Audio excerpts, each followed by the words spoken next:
equivalent expression for the square root of 63. Let's do this again. Let's list the factors of 63. 1 and 63, 3 and 21, 7 and 9.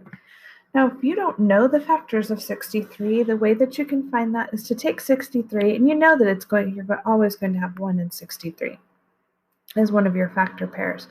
But you could check to see, is 63 divisible by 2?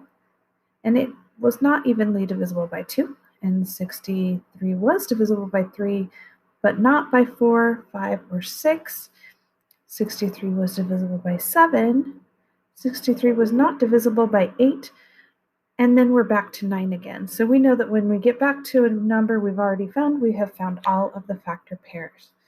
In looking at this, I'm looking for what is the biggest perfect square available. And the only perfect square on this list is 9. So we know we're going to take the square root of 63. We're going to break that into the square root of 9 times the square root of 7.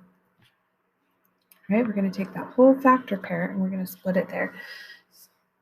The square root of 9 is 3, and the square root of 7 is not simplifiable. So we are already done. Go ahead and pause your video and do the try-its. Hopefully you paused your video and tried these on your own. On part A, it was pretty simple. We know that you should have come up with the square root of 44 being split into 4 times 11. So square root of 4 times the square root of 11, and then square root of 4 is 2, and 11 is already simplified. So your final answer is 2 square root 11. I do want to walk through how this one worked, just in case you didn't know. So we started off with 3 times the square root of 27. So we're going to leave that 3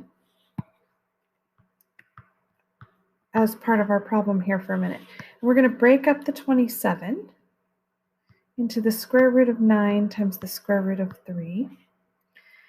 And when we take the square root of 9, we get 3, and then times the square root of 3, because the square root of 3 is not able to be simplified more.